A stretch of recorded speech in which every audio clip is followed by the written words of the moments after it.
Assalamualaikum warahmatullahi wabarakatuh. Nama saya Jasmine Iza Samaso dari kelas 12 IPS 3. Jadi sekarang saya akan menceritakan beberapa kisah tentang pahlawan nasional wanita yang berasal dari Indonesia. Langsung aja kita lihat yuk videonya. Yang pertama ada Raden Ajeng Kartini. Raden Ajeng Kartini adalah pejuang wanita asal Jepara yang sangat terkenal di Indonesia. Beliau dikenal sebagai seorang wanita yang gigih memperjuangkan emansipasi wanita. Kartini lahir di Jepara tanggal 21 April 1879. Hari kelahirannya diperingati sebagai Hari Kartini untuk menghormati segala jasa-jasanya pada bangsa Indonesia. Kartini merasakan banyak diskriminasi antara pria dan wanita, di mana ia dan perempuan lainnya tidak bisa melanjutkan pendidikan ke jenjang yang lebih tinggi. Bahkan ada beberapa perempuan yang sama sekali tidak diperbolehkan mengenyam pendidikan. Di masa pinggitannya, Kartini suka menulis surat kepada teman-teman korespondensi yang berasal dari Belanda. Salah satunya adalah Rosa Abendanon. Kartini tertarik dengan kemajuan dan pola pikir perempuan Eropa setelah banyak membaca buku-buku, koran, dan majalah Eropa.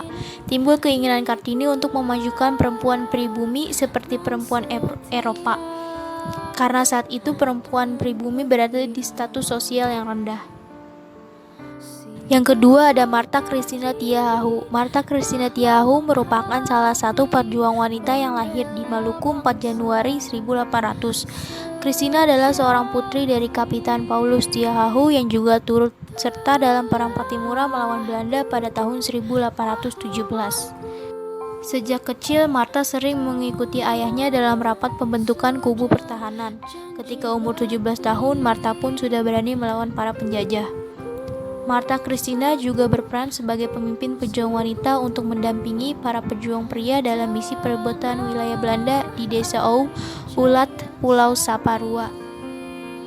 Richmond, seorang pimpinan peran Belanda, dibunuh oleh pasukan Martha Christina. Dengan kematian pimpinan Belanda tersebut, penjajah semakin marah dan terus menyerang rakyat Maluku sehingga pasukan Maluku dikalahkan.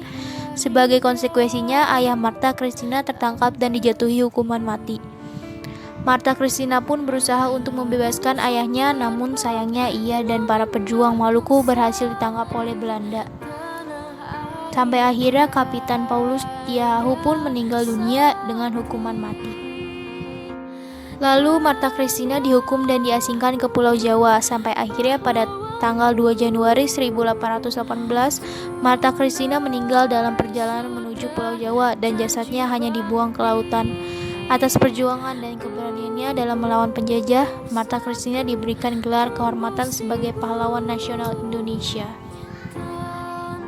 Yang ketiga yaitu Cut Nyak-dien. Cut Nyak-dien adalah salah satu pahlawan nasional wanita Indonesia yang lahir pada tahun 1848 di Lampadang, Aceh. Cut Nyak-dien berasal dari keluarga bangsawan yang agamis yang merupakan keturunan langsung Sultan Aceh, yaitu Teku Nanta Sutia, seorang ule balang 6 mukim. Pada usia 12 tahun, yakni tahun 1862, ia dinikahkan oleh orang tuanya dengan Teku Cek Ibrahim Lamnga, putra dari Ule Balang Lamnga 13, dan mereka memiliki satu anak laki-laki. Pada 26 Maret 1873, Belanda menyatakan perang kepada Aceh dan mulai melepaskan tembakan meriam ke daratan Aceh. Pada 8 April 1873, Belanda menguasai Masjid Raya Baitur Rahman serta membakarnya, dan daerah Enam Mukim berhasil diduduki Belanda yang akhirnya membuat suaminya, Teku Ibrahim, bertempur untuk merebut daerah Enam Mukim.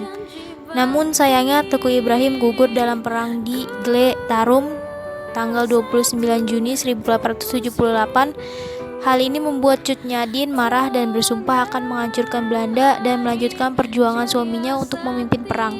Setelah Cut Nyak-dien menjanda, Teku Umar, salah satu pejuang Aceh, meminangnya untuk dijadikan istri sekaligus rekan perjuangan karena sangat kagum dengan semangat Cut Nyak-dien. Mereka menikah pada tahun 1880 dan memiliki anak yang diberi nama Cut Gambang.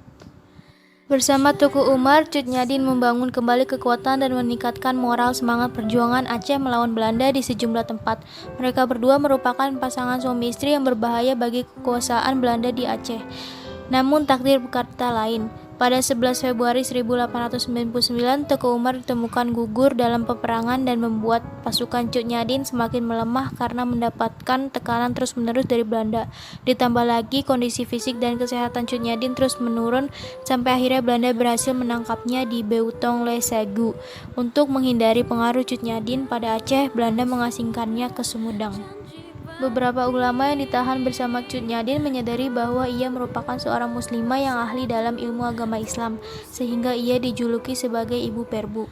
Kegiatan Cut Nyadin memberikan pengaruh besar di Sumedang.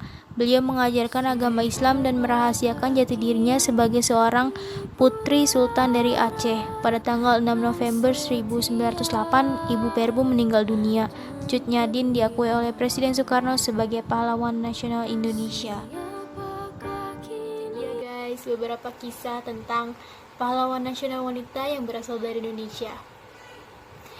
Kalau begitu, sekian dari saya. Wassalamualaikum warahmatullahi wabarakatuh.